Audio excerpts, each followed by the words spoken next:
제가 군대에 있을 때 낙하산을 타는 훈련을 받았습니다. 그리고 실제로 낙하산을 탄 적이 있습니다. 그런데 낙하산을 타기 위해서 낙하산을 타는 훈련만 3주에 걸쳐서 해요. 그런데 2주는 이 자대에서 그 사람들을 뽑아가지고 자대에서 훈련을 받습니다. 그리고 이제 마지막 한 주는 저기 경기도 이 광주 있잖아요. 광주에 보면 이 특수전 교육대라고 있습니다. 거기에 가면 이 낙하산 타는 모든 훈련들, 우리나라에서 낙하산을 타는 모든 훈련들, 혹은 뭐 대테러 훈련이나 뭐 이런 것들은 다 그 부대에서 받아요.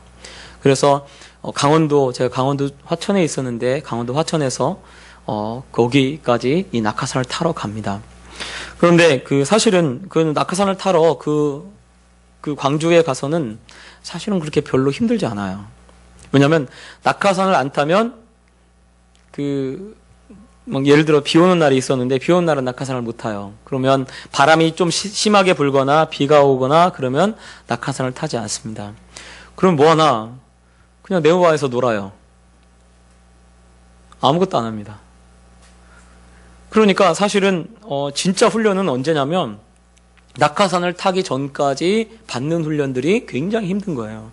그래서 2주 동안을 이 지상에서 낙하산을 타기 위한 훈련을 받습니다. 그래서 막 이 구호도 있어요. 왜냐하면 앞꿈치 무릎 이렇게 해서 구호를 해요. 왜냐하면 앞꿈치하고 무릎을 붙여야 이 낙법을 하는데 쿵 떨어졌을 때 이 낙하산을 타고 이렇게 한 바퀴 돌아가지고 이 충격이 몸을 타고 흘러서 하나도 아프지 않도록 그런 낙법 훈련을 받습니다.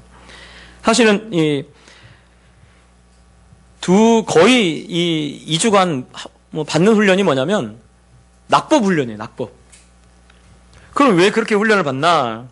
이 낙하산을, 군대 낙하산은 우리 사회에서 패러글라이딩 있잖아요. 패러글라이딩 같은 경우는 살살 내려옵니다. 제가 보면. 근데 군대에는요, 구멍이 뻥뻥 뚫려 있어요. 그래서 속도가 저 하늘에서 밑에까지 내려오는데 53초밖에 안 걸려요. 그 53초 안에 우리가 타는 기구 같은 경우는 한 340m인가요? 제 기억에 340m인가에서 뛰어내리는데 340m에서 지상까지 이 낙하산이 펴가지고 내려오는데 53초입니다. 굉장히 빠르죠. 그래서 이 충격 자체가 어느 정도 되냐면 2층 높이에서 뛰어내릴 정도의 충격을 갖는데요. 2층에서 뛰어내리면 보통 1층을 한 2m 잡으면 한 4m 높이에서 뛰어내리는 이 충격이 발과 발목에 그대로 다 오는 거죠. 그래서 그 훈련을 2주 동안을 받습니다. 2주 동안을. 앞꿈치 무릎 막 뛸 때도 앞꿈치 무릎 이러고 뛰어요. 뭐든지 다 왜 앞꿈치 무릎 꼭 붙이라고. 그래서 막 2주간 이렇게 가지고 막 이렇게 뛰는 훈련을 그것만 계속 하는 거예요. 얼마나 힘든지 몰라요. 2주간 훈련했더니 제 종아리가 1.5배로 굵어졌어요. 그때는요, 완전히 제 다리가 여자 다리처럼 날씬했거든요. 근데 2주간 딱 훈련받으니까, 이 종아리가 자체가 1.5배로 이렇게 불더라고요. 훈련을 받으니까.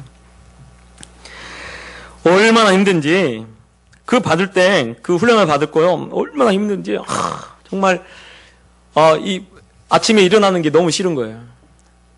아침에 일어나서 첫날 딱 받고 나면 이제 걸음걸이 자체가 틀립니다. 걸음걸이가 이렇게 여러분 꼭 마치 이렇게 맞은 것처럼 이렇게 엉거주춤 이렇게 가요. 그런데 참 너무나 신기한 게 뭐냐면 이 조교가 아침에 딱 8시에 일어나가 8시부터 시작하잖아요. 시작 딱 하면 이 조교가 호루라기를 딱 붑니다. 근데 분명히 이러고 걸어 다녔거든요?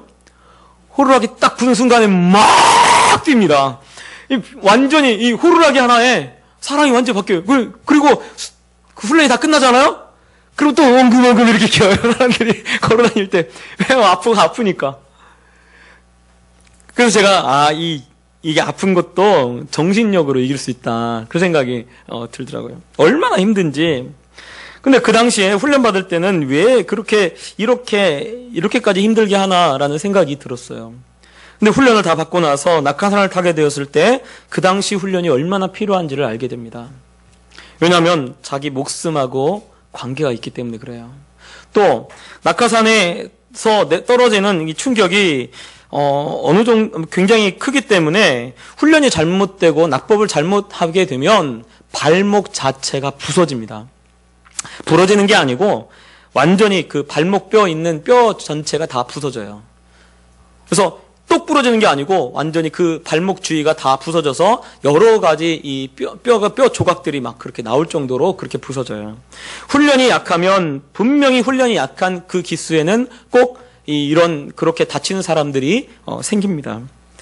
그래서 사실은 훈련을 세게 받고 힘들게 받고 그리고 열심히 이렇게 이 낙법 훈련을 잘 받는 것이 사실은 우리에게 훈련을 받고 있는 그 훈련생들에게 굉장히 유익하게 되는 거죠. 실상은.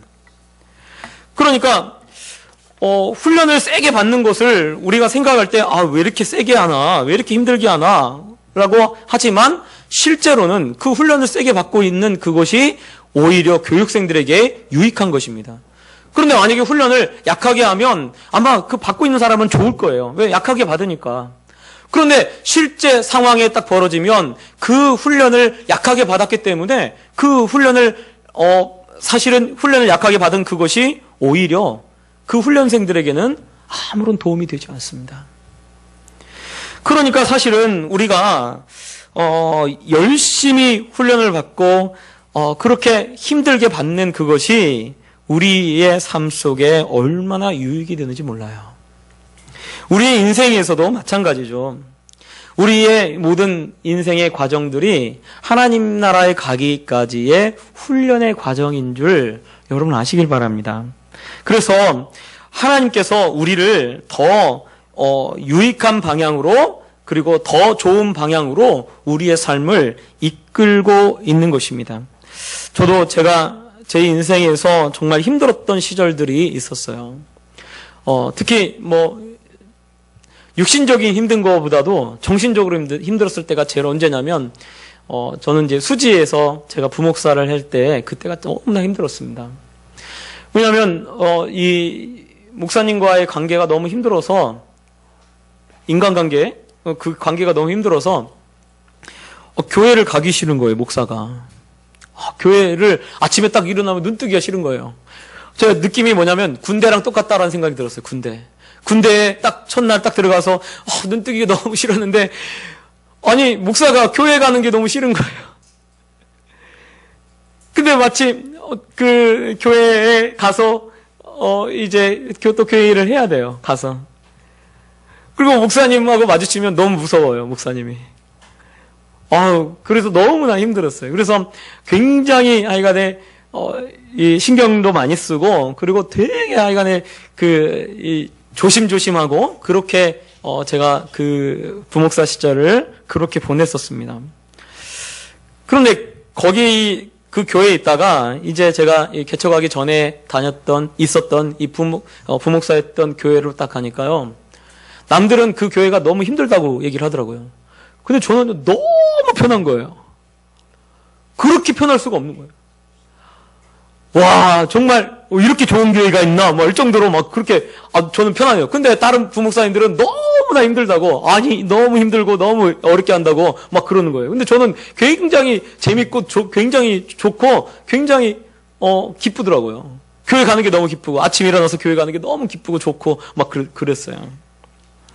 왜 그럽니까? 훈련을 받았기 때문에 그래요.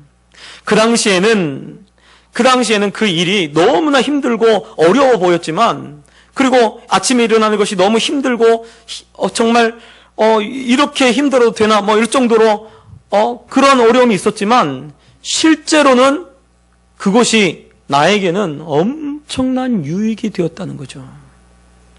그래서 만약에 그 과정을 겪지 않았더라면, 지금의 저는 없는 것입니다. 여러분, 오늘 말씀에 보면 제자들에게 예수님이 이렇게 말씀하시죠. 그러나 내가 너희에게 실상을 말하노니 내가 떠나가는 것이 너희에게 유익이라라고 말씀하셔요.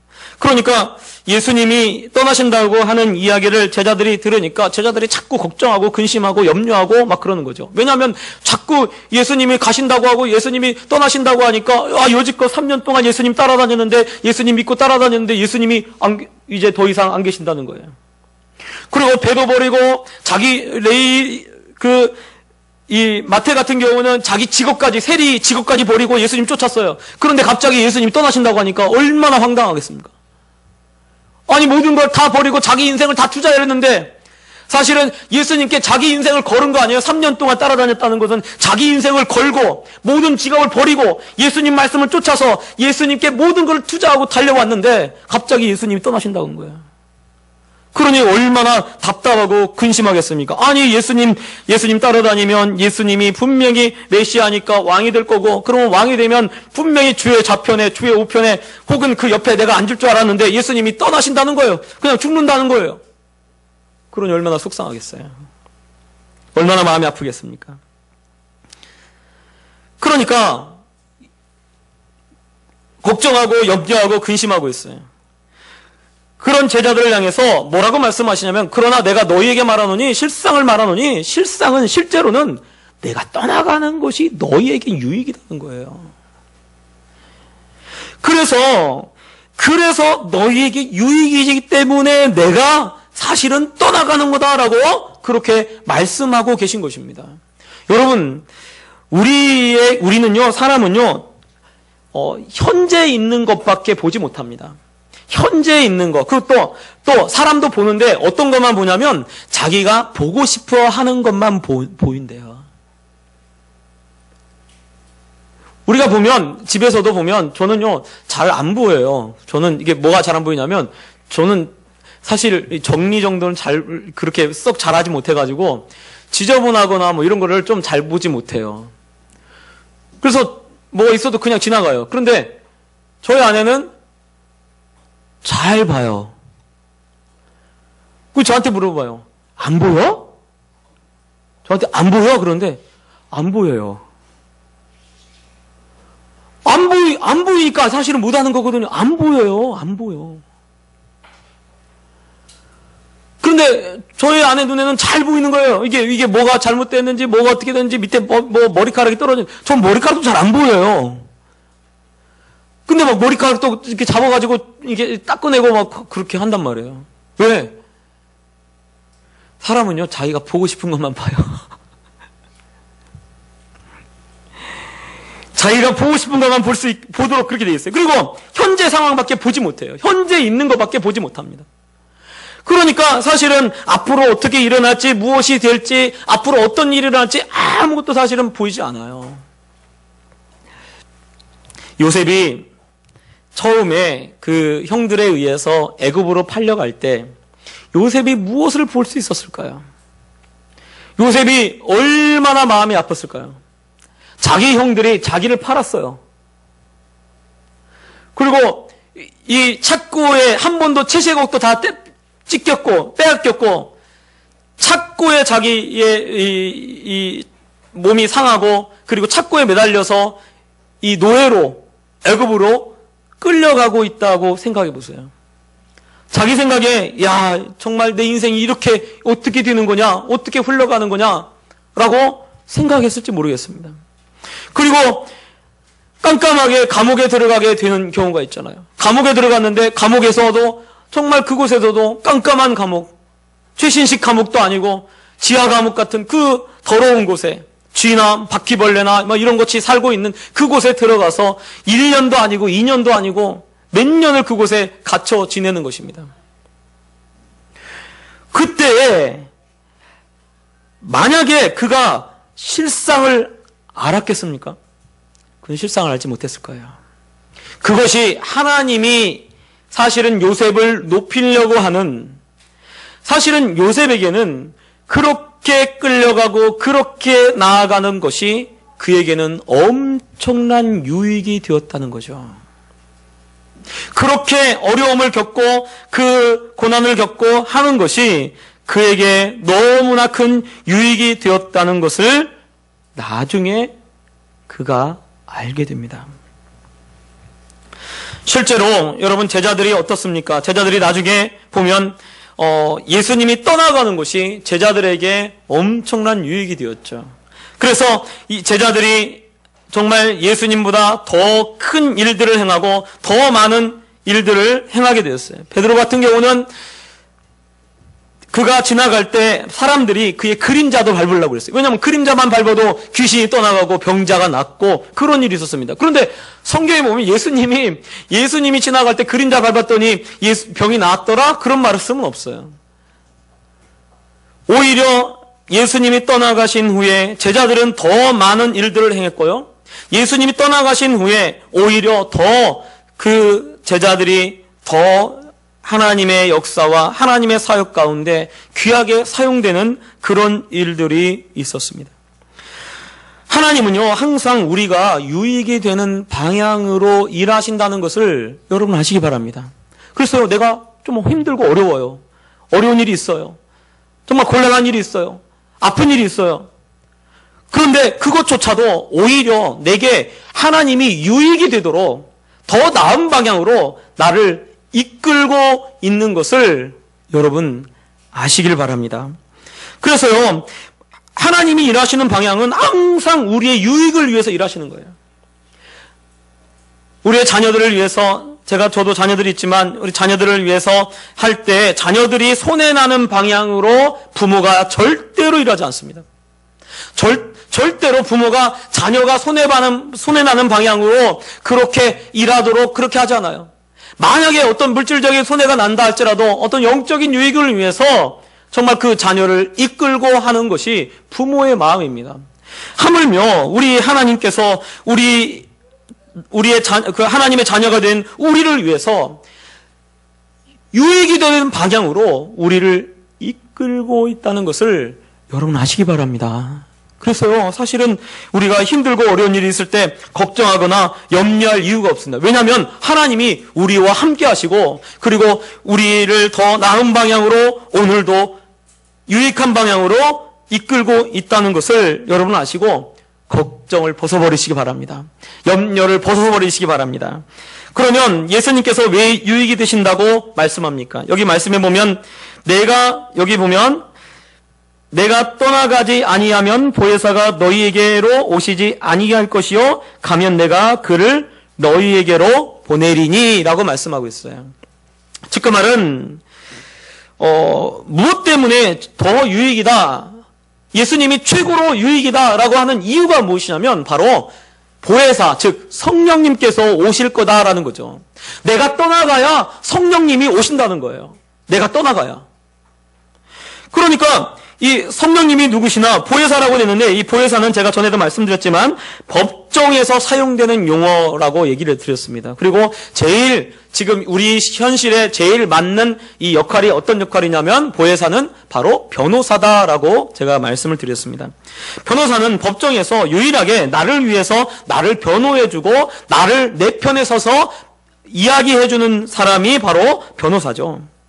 즉 예수님께서 이렇게 보혜사라고 할 때 이 보혜사는 바로 예수님과 똑같은 역할을 하는 분을 말씀하고 있는 거죠. 그래서 사실은 예수님이 왜 유익이 되다고 하냐면 보혜사, 즉 성령을 보내신다는 거예요. 성령이 오시기 때문에 오히려 내가 떠나가는 것이 너에게 유익이다. 왜냐하면 성령께서 오셔서 너희와 함께 하시고 그리고 예수님과 똑같은 역할들을 하실 것이다 라고 이야기를 하고 계신 거예요. 여러분, 예수님은요, 이 땅에 있을 때 육신적인 한계를 가지고 계십니다.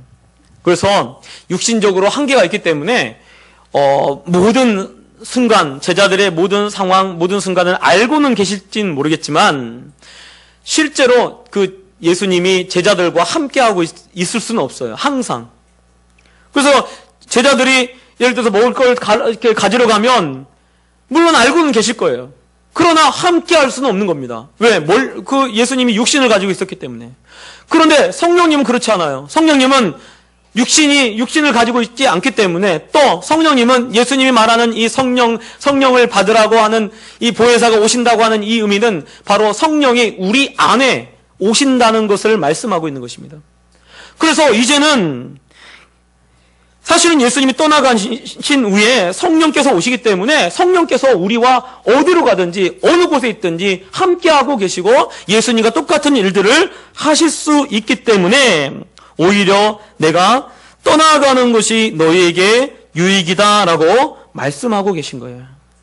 그런데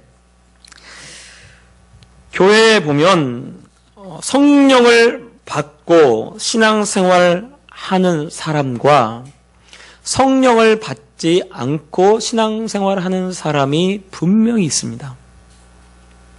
그래서 에베소 교회에 이 아볼로라고 하는 목사님이 있었어요. 아볼로라는 목사님이 거기서 목회를 하는 곳이었습니다. 그런데 이 아볼로 목사님의 교회에 보면 에베소에 있는 이 아볼로 목사님 교회에 이제 바울이 이 아볼로가 그 교회에서 잠깐 어디로 갔을 때 그 교회에 이 바울이 마침 도착하게 돼요.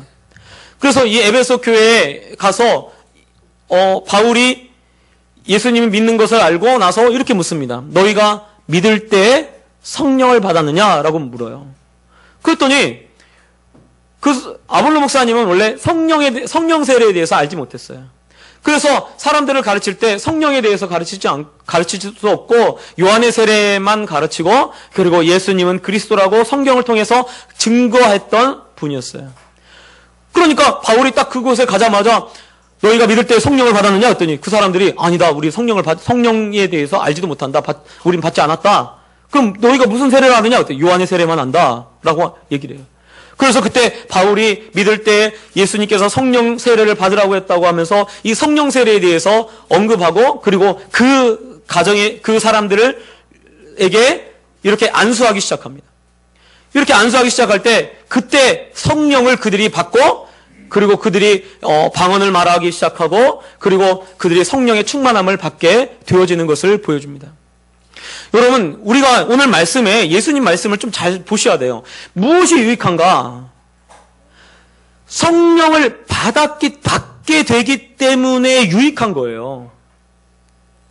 그런데 신앙생활하면서 예를 들어서 교회 나와서 예배드리고 이렇게 가요. 예수님 믿는다고 해요. 그런데 성령 받지 못하면 아무 유익이 없는 거예요.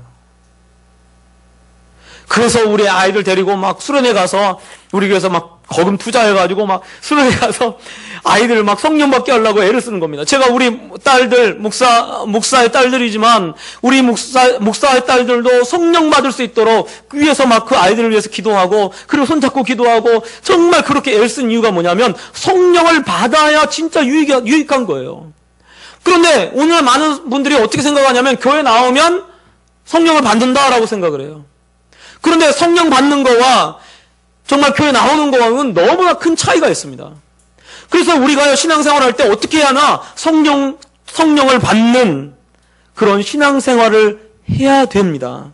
그래야 사실은 우리 신앙생활에 유익한 거지, 내가 성령 받지 못하고 내가 그냥 교회 나오고 이렇게 한다고 해서 내 신앙이 유익한 거다?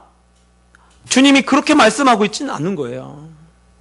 왜냐하면 보혜사 성령께서 예수님처럼 정말 그 사람과 함께 하시고 예수님과 같은 역할을 하려고 하면 성령께서 우리 안에 오셔서 우리 안에 내주하셔서 우리를 성전 삼고 오셔서 우리 안에 있어야 우리의 신앙생활이 유익해지는 거예요. 그래서 우리가요 성령 받기 위해서 여러분 기도해야 될 줄 믿습니다. 왜냐하면 예수님을 믿고 따랐던 예수님의 제자들도 성령 받기 위해서 기도했어요. 그렇게 기도했을 때 성령이 그들에게 임하고 그들이 받았어요. 우리 막내가 요즘 그 만화책으로 되는 파워 바이블이라고 하는 그런 이 만화책이 있어요. 성경의 이 내용들을 그 풀어놓은 거예요. 근데 우리 막내가 7살짜리 꼬마가 이제 그걸 막 보면서 이제 예수님 그쪽을 봤나 봐요. 또 저한테 그런 거예요. 아빠, 나도 예수님 만나고 싶어요. 그래. 그 예수님 만나고 싶으면 기도해야지. 근데 아빠, 난 예수님의 제자가 되면 안 돼요? 나도 예수님 제자가 되고 싶어요. 그래. 야, 예수님의 제자는 네가 지금 오늘도 예수님 믿고 따르면, 예수님 말씀대로 따르면 예수님의 제자가 되는 거야. 라고 했어요. 그랬더니 또 한마디 하는 거예요. 그러면 아빠, 나도 성령 받고 싶어요. 그래요. 우리 딸이. 제가 그 얘기 듣는데 너무 기분이 좋더라고요. 그러면 성령 받으려면 어떻게 하나? 기도하라고 그랬어요. 너 하나님 앞에 기도해라. 성령 받게 해달라고. 네가 기도하면 하나님이 너에게 성령을 주실 거야. 여러분, 목사의 딸로 태어났다고 해서 그 아이가 성령 충만한 건 아닙니다. 목사의 딸로 태어났다고 해서 성령을 받는 게 아니에요. 어떤 사람이든지 하나님 앞에 나와서 분명하게 하나님을 만나는 경험과 체험이 있어야 합니다. 그걸 어떻게 체험할 수가 있습니까? 성령으로 우리가 체험할 수 있는 거예요.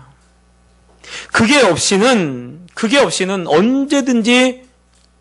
언제든지 그 믿음을 버리고 떨어지고 나가게 돼요. 얼마나 많은 사람들이 교회에 나오고 예배 드리고 하는 것을 마치 성령을 받은 것으로 여기고 그것이 유익이라고 생각하고 살아가는지 모릅니다. 그런데 주님은 오늘 말씀에 그렇게 말씀하지 않았어요. 성령이 오셔야, 즉 너희에게로 성령이 오셔야 너희가 정말로 유익한 사람이 된다라고 이야기를 하고 계신 겁니다. 그러므로 우리가요, 성령 받게 해달라고, 성령의 충만함을 받게 해달라고, 그렇게 우리가 기도하고 깨어서 그렇게 있어야 할 줄 믿습니다. 그래야 우리의 영혼이 유익한 거예요. 또 그러면 성령께서 오셔서 어떤 일을 하시나? 8절에 보니까 그가 와서 죄에 대하여, 의에 대하여, 심판에 대하여 세상을 책망하시리라 라고 말씀하고 있습니다. 그러면 뒤에 다음 주에 죄에 대하여, 의에 대하여, 심판에 대하여 같이 좀 자세하게 살펴볼 거지만 오늘 특별히 이 8절에 세상을 책망하시리라 라고 말씀하고 있어요. 세상을 책망하시리라. 그러면 성령께서 우리 안에 오셔서 어떤 일을 하시나? 책망하신다는 거예요. 책망하는 것이 그러면 막 혼낸다 이 소리가 아니고요. 우리에게 우리의 잘못이 무엇인지, 또 우리가 앞으로 어떻게 해야 할지, 어떻게 나가야 할지 그렇게 가르쳐 주신다는 의미를 가지고 있는 것입니다. 이것은 예수님이 제자들이 잘못하면 예수님이 어떻게 합니까? 막 꾸짖고 책망하셨어요. 왜 너희가 믿음이 없느냐라고, 때로는 이 바닷가에서 이 배를 타고 막 가는데 막 의심하고 예수님 깨우면서 막 우리를 지금 죽게 생겼는데 왜 예수님 주무시고 계십니까? 라고 하면서 막 불만을 막 토로할 때 예수님이 일어나서 파도와 바람을 잠잠케 하시고 나서 제자들을 책망하시죠. 왜 너희의 믿음이 어디 있느냐? 라면서 막 책망하십니다. 제자들이 또 앞으로 어떻게 해야 할지 모를 때 예수님께 묻습니다. 유월절을 어떻게 준비합니까? 이렇게 물어요. 그랬더니 저기 어느 집에 가면 내가 준비할 방이 어디 있느냐라고 하면 그 방을 줄 거다. 거기 가서 준비해라. 뭔가 물어보면, 질문한 거에 대해서 답을 해주시고, 때로는 그 앞길도 인도해 주시고, 때로는 내가 잘못할 때 책망하신다는 거예요. 우리가요, 언제 하나님 앞에 인도함을 받습니까? 여러분, 우리가 성령의 성령을 받을 때, 또 성령께서 우리 안에 계실 때, 예수님이 우리를 인도하시는 것처럼 우리를 인도해 가는 줄 여러분 아시기 바랍니다. 그리고 사실은요, 성령을 받으면, 성령 받고 성령께서 우리와 함께 하시는 것이 곧 예수님이 우리와 함께 하는 거하고 똑같은 거예요. 그래서 내가 어디로 가든지, 어느 쪽으로 가든지, 앞으로 가든지, 뒤로 가든지 예수님께서 나와 함께하고 계신 것입니다. 나와 함께하고 계셔서 나를 정말 주님의 품으로 이끌어 가시고 그리고 인도하고 계시다는 것을 여러분 아시기 바랍니다. 그래서 우리가 왜 성령을 받아야 합니까? 성령께서 우리를 가르치시고 인도하시기 때문에 그래요.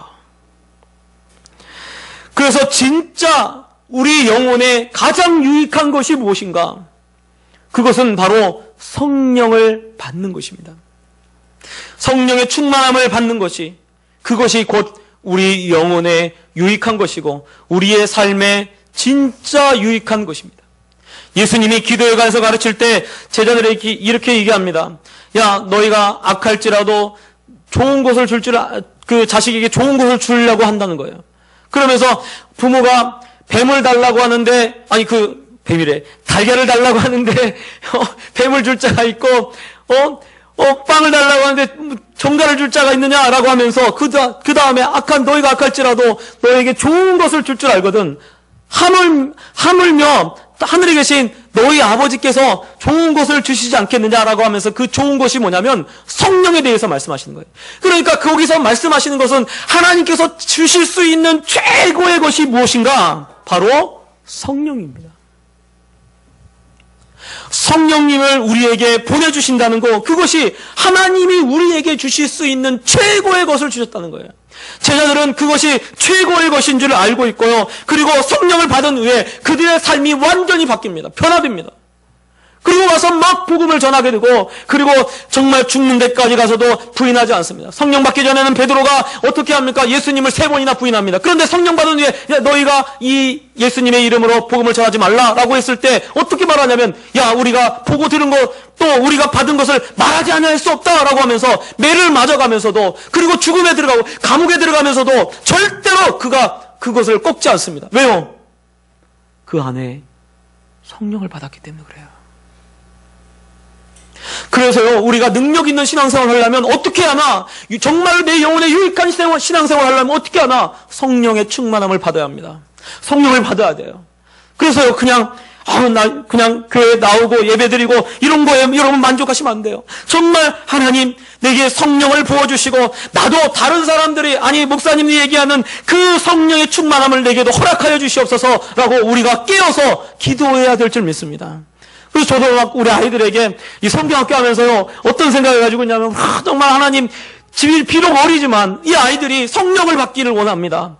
정말 주일학교 학생들이지만 성령을 받고 그들이 정말 하나님을 만나고 하나님을 경험하고 체험하고, 그래서 자기 평생에 내가 하나님을 만난 경험을 잃어버릴 수 없는 그런 일이 있도록 가게 되는 그런 일이 있기를 위해서 기도합니다. 여러분, 성령을 받는 것이 유익한 거예요. 주님은 그 일을 위해서 십자가에 달려서 돌아가시는 것입니다. 그리고 그 일을 위해서 제자들을 떠나시고, 그리고 저 하늘에 올라가신 거예요. 그 일을 위해서. 여러분, 우리가 우리의 삶에 더 성령의 충만함을 받고 성령을 받게 해달라고 여러분 깨어서 기도하시는 그런 우리 성도님들 되시길 예수님 부탁드립니다. 이 시간 눈을 한번 다시 감아보겠습니다.